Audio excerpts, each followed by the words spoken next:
Hello YouTube and welcome back, dear viewer. Whether you have just come from my other video or whether you are fresh and wanted to learn about heroes, thank you for joining us. So this is 7 Deadly Sins Grand Cross. And basically, as we touched on our last video, this is where you start. This is the tavern. We covered off all the basics in terms of what all this HUD means, what all the different logos and icons means, where we are currently. So if you haven't seen that already, check it out in the description below. Today, what we're going to be talking about is the heroes of 7 Deadly Sins Grand Cross, and basically what it means, what all the different logos and icons and things mean in the game, and how to kind of navigate this screen as a whole. So basically, scrolling up and down, you have all the different heroes that you collect and all the different grades and levels that they are currently. As you can see, if I keep scrolling, there is quite a few wanted, quote unquote, that I haven't collected as of yet. I'm still working my way through and trying to collect all the heroes. I've only been playing for about 6 months or so, and I am free to play, so we'll get them all eventually, but we've got the main ones for now. So again, I just want to do a bit of an explaining of what you're looking at and what you see. Your heroes can be filtered and organized depending on how you want them, whether or not you favorite heroes, you want a total level, you want the combat class, how they awaken. You can organize all of this depending on how you have it. I just have mine based on combat class or total power. Next, if you want to, you can filter by attributes, race, characteristics, or uniques. So any of the kind of defining factors of a hero you can search through and then use the filter to find your hero. So as you collect more and more, and if you end up with all of these, there's quite a few heroes to kind of search through. So this makes it easier if you are looking for something, or of course you do have the search button at the top here. You can also search for specific skills. So if you're about to do a quest, or you're going to do a boss or something that requires or is weak to a certain skill, or you think is going to be beneficial, you can simply pop through here, apply that, and it'll bring up the heroes that are specifically, say, damage dealt increase. Right. Let's get rid of that. Go back to the main hero screen. Cool. So this is your list of heroes. Here is your total kind of account power or account buff.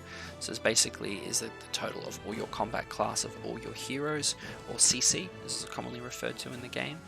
And this is also what's called a box. So for example, this is my total box CC, which is a collection of all my heroes' combat class combined. It's about 4.4 mil. Next, you can set different teams from here if you want to. So this will allow you to basically have a whole bunch of different teams and set them based on different combinations, different uniques. You can do them for adventure, deathmatch, and similar. I'll cover that again in a separate video because it's a bit to do with building teams, but that's what you can do there. Your affection is basically how much you use the hero and how much they quote unquote like you. So basically, as you use heroes, you get levels up in this heart. So as you can see, I've used a lot of Elizabeth, a lot of Melly, a lot of Barn, and then not so much of Gustav. This is pretty cool because as you do level up these affections, you do get more gems, which, as we spoke on the last video, it's great for buying cosmetics or drawing for new heroes. So use the heroes you like, but also don't forget about, say Hauser, who, as you level them up, you'll get more affection. Artifact card sets you can also access here as well. This is basically like little collectible cards that you can get throughout the game, and if you collect a certain full set, they can have certain buffs to your combat class and provides unique abilities as well. Finally, if you want to break down your search even more, apart from up the top here, you can actually search for maybe what heroes have specific equipment on, whether they have specific holy relics, ultimate moves, affinity again to do with how much the hero likes you, unique abilities, and also the starting grade. So all these we'll explain as we go along and touch on different things. But the starting grade is something I want to mention now. So starting grade is basically when the hero first begins their journey in your account, they will load in as either an SSR, SR, or R unit. So what that means is that the hero has basically SSR units are the best units in terms of starting grade in the game. So the R units will have lower stats than the SR units, and so on and so forth. So an SSR unit is at the base, the best unit you can get. Super rare, and then rare, right? right, if anyone's played any other games with these kind of knowledges or settings. So let's jump into a hero. So this is my Elizabeth. Again, if you watch the anime, you might recognize her. She's currently my strongest hero, and I want to kind of run over what all this means, right? All this stuff on the side. You've got level 100, you've got Awaken, you've got Attribute, all this kind of stuff. So this all affects the hero in specific ways. So yeah, let's do it. So level 100, basically, if you've played any of the game ever, you know what leveling up looks like. As you level up, the hero gets stronger, deals more damage, can tank more hits, has more health, all that good stuff. Level 100 is currently the maximum that you can do. They might keep increasing it. It was 90, it was 80 at one point, but I kind of like 100, so I hope they keep it there. Next thing is Awakening. So Awakening is something that basically just increases the power of your hero again. So I will jump back out. You can basically start off with no stars on your heroes. Right, so no Awakening. And then as you go, your first step is to get 6 stars of yellow, which will increase your hero's combat class and stats. And then once you've finished that, you can then continue and do what's called Super Awakening, which is where you level up your stars again, and they now become shiny and purple. Attribute. So every hero falls under a couple of different attributes. You have Light, Dark, Strength, HP, and Speed. Depending on the attribute is then depending on the advantages or disadvantages it may have in battle. So certain attributes work better against others. Some work great against all, some increase damage, some decrease damage. So this allows you to build teams around attributes if you choose to, or also, be strategic when you're going into a fight. Whether or not you want to use certain attributes will give you an advantage. Next is the race. So just like the anime, there is lots of different races in 7 Deadly Sins. You have a goddess race. If I skip across to DN, you have a giant race. You have, lots of different races. You have demons, you have humans, you have the unknown race. So again, this is similar to attributes in the sense that it can have potential advantages or disadvantages in combat. You can create different combinations with heroes. You can create, all sorts of different things based on this attribute as well. Next one down is some heroes have certain characteristics. For example, Diane is a member of the 7 Deadly Sins, so that is part of her characteristic here as well.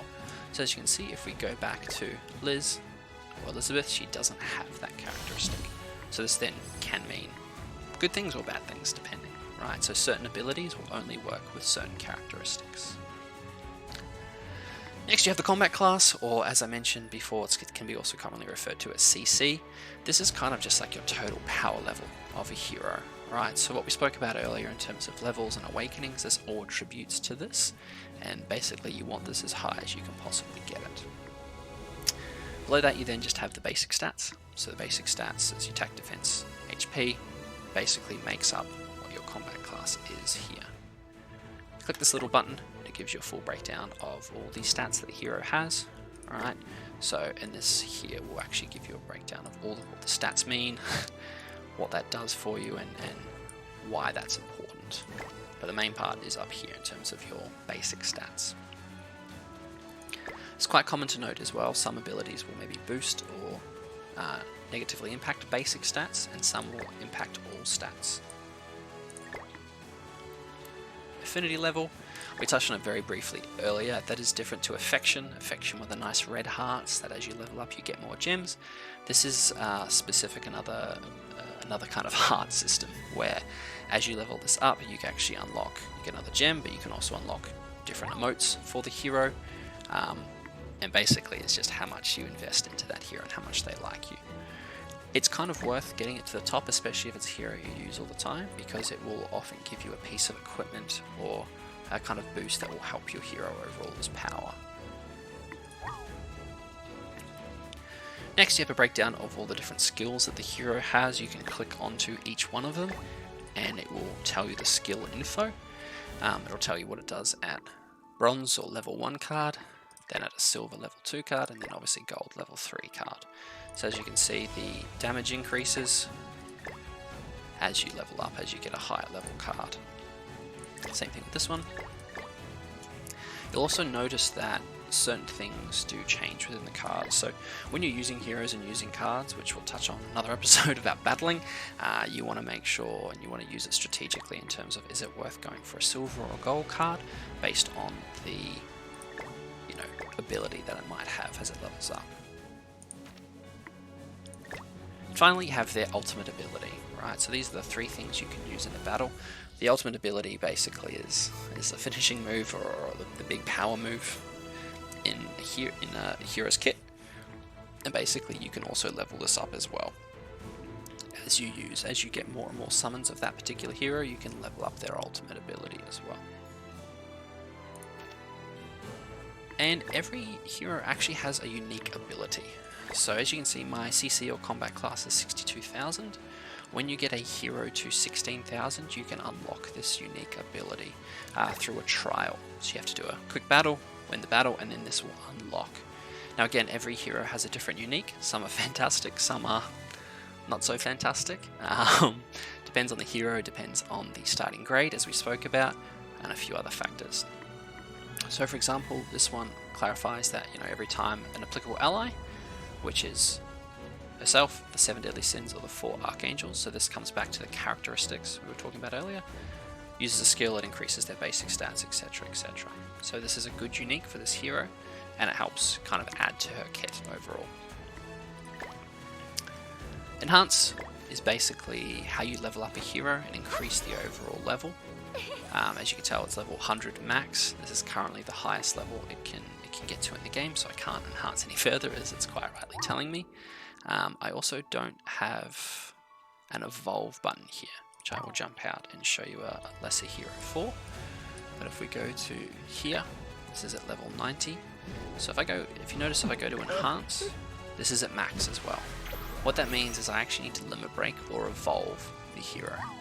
So I can click that button, or I can come here and go limit break. And what this means is I need a certain amount of resources to increase the max level from 90 to 95. And then I can go back in here and enhance the hero. So this is how you level up the hero as you get further and further into the game. These are the resources you want to use to increase the overall combat class of the hero. Let's head back to our girl Elizabeth. Next you have the Super Awakening. So we spoke about this already. This is the different stars that you can use as you level up a hero. So you basically get a certain amount of resources to move up these stars. And as it says here, I've done all the Super Awakening tiers, so I'm good and I'm maxed out on this one. Ultimate move, we touched on it briefly, but what this means is this allows you to, if you have spare hero tokens from summoning, you can actually use them on that hero to increase their ultimate level. So if we jump just to the next hero, Deanne, you'll see that I'm only level 1 out of 6. So this means that, as I level up this ultimate, it becomes stronger and stronger. This also improves the combat class or CC of that particular hero. So I'm level 1 at the moment, it does 380% and heals allies by 3%. But at 6 out of 6, it does 570% and 30% full damage. So using a strong ultimate can turn the tide of the game, and is also definitely worth investing if you have a particular hero that you use all the time. Now, equipment. This is going to need its whole own video because there's a lot here, but basically, in short, equipment is pieces of equipment or pieces of armor that you put on your hero. It doesn't change the cosmetics or anything the way the hero looks, but what it does is increases all your stats. So as you can see here, this shows me all my basic stats, and then how much it's actually being given from this equipment. So this is half, third, like this all increases your combat class significantly, and it's probably one of the most important things when leveling up and powering up your heroes. Get 6 slots, and you want to invest in equipment when you can. Lucky last, for all the buttons you can click through, you have your cosmetics or your different outfits and things you can put on your hero. So as you go through the game, you will level up and you'll unlock different heroes, and you'll have, as you evolve them and as you play more, you'll potentially unlock more outfits for them as well. What outfits do and what weapons and cosmetics do is they boost your, again, stats for your hero, as well as kind of changing up the way the hero might look. Right? So as I mentioned, free to play, you can buy all these skins with either gems, or you can also purchase them with cash if you want to and support Netmarble. And this will also help level up your hero. Now, you'll see it's up on a little coat rung. What this means is that I've got both of these up on the coat rung, which means they are both adding to my overall stats. So as you can see, I've got plus 420 here. That means they are adding to that. Whereas if I take it off the rung, you'll see my defense drops. Right? So you want to make sure you can have a maximum of 5 kind of outfits on this coat hanger rung. So you want to make sure you have 5 if you do have the 5 outfits. Outfits do defense, as you can see. Weapons do attack, obviously. And then cosmetic or headpieces do HP. So you can then also enhance these with specific cosmetics and specific resources. These are obviously maxed out, as you can see, and this will all increase your combat class as well as making your hero, look how you want them to look. It's a lot of fun. Finally, if you do really like a hero, you can hit the little crown and it becomes your representative hero in game, whether in PvP or something along that. So if you very much love, say, Elizabeth, you can make sure she represents you in the PvP arena. You can also favorite your heroes as well. So if I go back, she'll be favorited here on my list. And that is it for heroes and hero select, guys. Hopefully you have learned something. Hopefully this makes this screen a hell of a lot easier to navigate. Next video we'll probably jump into some battles and I'll show you how they all work in game. Thanks for listening. Thanks for making this far. If you have any comments or suggestions on how I can make these a bit better, let me know in the comments section below. Otherwise, speak to you all soon.